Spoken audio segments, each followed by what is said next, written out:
Baada ya mashirika ya kijamii ya kupigania mazingira kulalamikia unyakuzi wa kipande cha ardhi katika msitu wa Ololua, kaunti ya Kajiado, waziri wa mazingira Soipan Tuya aliongoza maafisa wa kulinda misitu wa KFS katika shughuli ya kubomoa ua wa mawe uliokuwa ukiendelea kujengwa.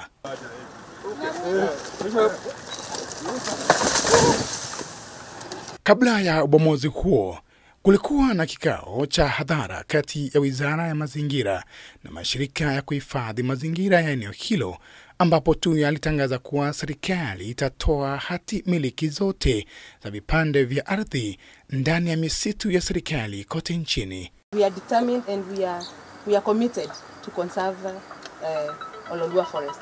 We've been here since we came here in 1960. But maybe the documentation shows that we came in 1986. But this institution has been in operation, developing drugs and vaccines and conserving the forest since 1960 under National Museum. So any title that has been issued within a gazetted forest, and it's not just in Ololua, I think it's good for the notice of Kenyans that if you hold a title within a gazetted forest, it is irregular, it is illegal. So from this day, the Kenya Forest is instructed to begin the process of revocation of the titles within those three institutions and do a fresh process of assessing the research work that is going here and then replace the titles with special user licenses, because that is what is regular. We cannot have titles. We can only have special user licenses within a gazetted forest. So the process of revocation starts today for the irregular titles and replacing for the normal activities of research that are happening here with a special user license. Wiki iliyopita, mashirika ya kuhifadhi mazingira katika eneo hilo yalifanya maandamano ya kuzuia unyakuzi wa kipande hicho cha ardhi ndani ya msitu, na maandamano hayo yalizaa matunda baada ya wizara ya mazingira kusitisha shughuli hiyo. Juzi tarehe 30 Saturday tulikuwa na maandamano hapa kwa sababu tuliona sehemu moja ya msitu huu wetu wa Ololua ikinyakuliwa bila ya ruhusa fulani.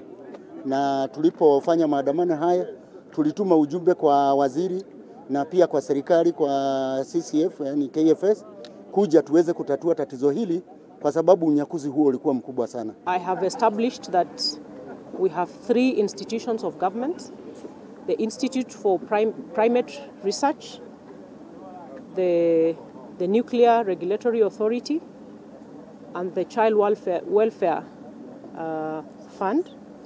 Is it fund or society? The Child Welfare Society. These 3 institutions are semi-autonomous government agencies. For the Institute for Primate Research, they have been undertaking research here for quite some time, and that was the objective of the land allocated to them.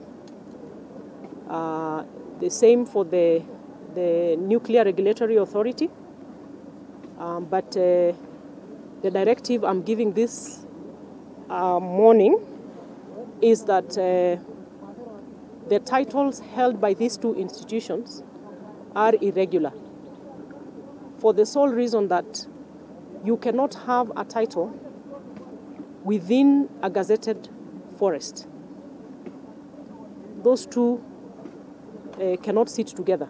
Uchunguzi wa runinga ya K24 mbaini kuwa kulikuwa na maafisa waandamizi katika wizara ya mazingira na ardhi waliosukuma unyakuzi huo, huku wakitishia wana mazingira wanaokuwa kipinga pamoja na maafisa wakuu wa KFS. The Institute for Primate Research has begun a wall somewhere down the forest, a stone wall, without the proper, and there cannot even be proper consent to do a stone wall around a forest. So it's not even a question of whether the KFS allowed it or not. So that forest, that stone wall should come down immediately.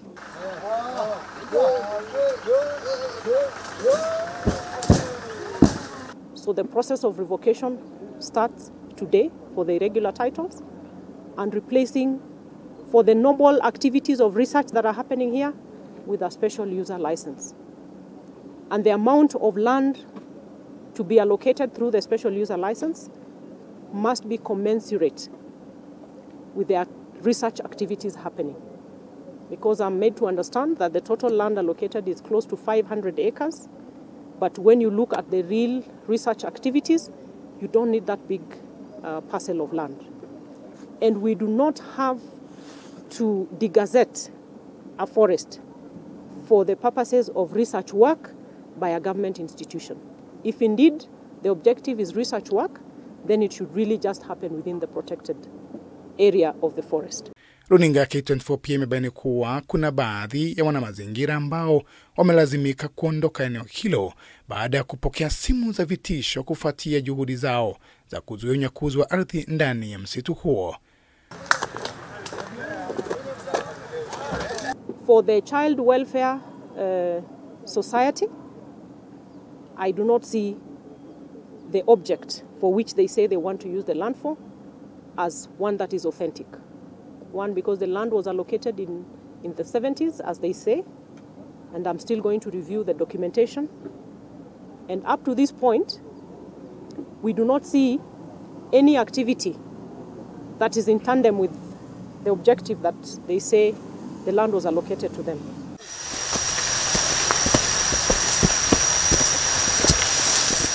Msitu wa Ololuwa unakabiliwa na changamoto nyingi, zikiwemo unyakuzi, uchafuzi wa mito inayopita ndani ya msitu huo, ambayo ni mojawapo ya vyanzo vya maji vya mto Athi, pamoja na changamoto zingine.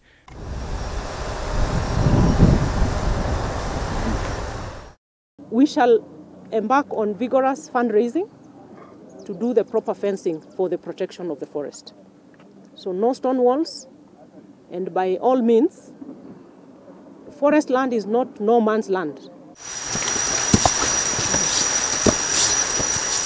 Wizara ya Mazingira imewataka wanajamii wanaoishi karibu na misitu kuwa macho kuhusiana na shughuli zote ndani ya misitu. Dan Kaburu, K24, Nairobi.